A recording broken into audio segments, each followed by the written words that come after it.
शहीद आजम भगत सिंह। जब पिताजी किशन सिंह ने फांसी की माफ़ी के लिए भगत सिंह की पैरवी की तो भगत सिंह नाराज हो गए और उन्होंने एक पत्र अपने पिता के नाम लिखा। हमारे इस भाग में सुनिए उनका वो पत्र जो उन्होंने अपने पिता को लिखा था। इसमें भगत सिंह ने अपने पिता के लिए बेहद कड़े शब्दों का इस्तेमाल किया है। पूज्य पिताजी, मुझे ये जानकर हैरानी हुई कि आपने मेरे बचाव पक्ष के लिए स्पेशल ट्रिब्यूनल को एक आवेदन भेजा है। यह खबर इतनी यातनामय थी कि मैं इसे खामोशी से बर्दाश्त नहीं कर सका।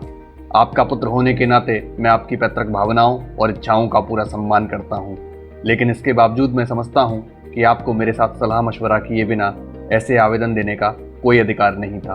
आप जानते थे कि राजनीतिक क्षेत्र में मेरे विचार आपसे काफ़ी अलग हैं। मुझे यकीन है कि आपको यह बात याद होगी कि आप आरंभ से ही मुझसे यह बात मनवा लेने की कोशिश करते रहे हैं कि मैं अपना मुकदमा संजीदगी से लड़ूं और अपना बचाव ठीक से प्रस्तुत करूं।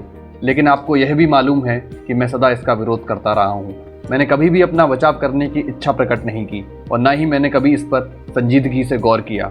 आप जानते हैं कि हम एक निश्चित नीति के अनुसार मुकदमा लड़ रहे हैं। मेरा हर कदम इस नीति, मेरे सिद्धांतों और हमारे कार्यक्रम के अनुरूप होना चाहिए। आज स्थितियां बिल्कुल अलग हैं, लेकिन अगर स्थितियां इसके कुछ और भी होती तो भी मैं अंतिम व्यक्ति होता जो बचाव प्रस्तुत करता। मेरा नज़रिया यह रहा है कि सभी राजनीतिक कार्यकर्ताओं को ऐसी स्थिति में उपेक्षा दिखानी चाहिए और उनको जो भी कठोरतम सजा दी जाए वह उन्हें हंसते हंसते बर्दाश्त करना चाहिए। इस पूरे मुकदमे के दौरान हमारी योजना इसी सिद्धांत के अनुरूप रही है। हम ऐसा करने में सफल हुए या नहीं, यह फैसला करना मेरा काम नहीं। मेरी जिंदगी इतनी कीमती नहीं जितनी कि आप सोचते हैं। कम से कम मेरे लिए तो इस जीवन की इतनी कीमत नहीं कि इसे सिद्धांतों को कुर्बान करने के लिए बचाया जाए। मेरे अलावा मेरे और साथी भी हैं जिनके मुकदमे इतने ही संगीन हैं जितना कि मेरा मुकदमा। हमने एक संयुक्त योजना अपनाई है और उस योजना पर हम अंतिम समय तक डटे रहेंगे। हमें इस बात की कोई परवाह नहीं कि हमें व्यक्तिगत रूप में इस बात के लिए कितना मूल्य चुकाना पड़े। पिताजी, मैं बहुत दुख का अनुभव कर रहा हूँ। मुझे भय है आप पर दोषारोपण करते हुए या इससे बढ़कर आपके इस कदम की निंदा करते हुए मैं कहीं सभ्यता की सीमाएं न लांघ जाऊं, मेरे शब्द ज़्यादा सख्त न हो जाएं। लेकिन मैं स्पष्ट शब्दों में अपनी बात अवश्य कहूँगा। यदि कोई अन्य व्यक्ति मुझसे ऐसा व्यवहार करता तो मैं इसे गद्दारी से कम न मानता, लेकिन आपके संदर्भ में मैं इतना ही कहूँगा, यह एक कमजोरी है, निचले स्तर की कमजोरी। यह एक ऐसा समय था जब हम सबका इम्तिहान हो रहा था। मैं यह कहना चाहता हूँ कि आप इस इम्तिहान में नाकाम रहे हैं।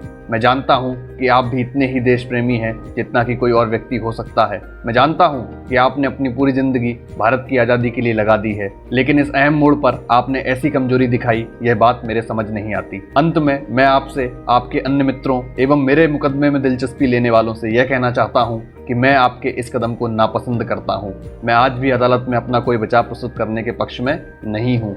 अगर अदालत हमारे कुछ साथियों की ओर से स्पष्टीकरण आदि के लिए प्रस्तुत किए गए आवेदन को मंजूर कर भी लेती है तो भी मैं कोई स्पष्टीकरण प्रस्तुत नहीं करूंगा।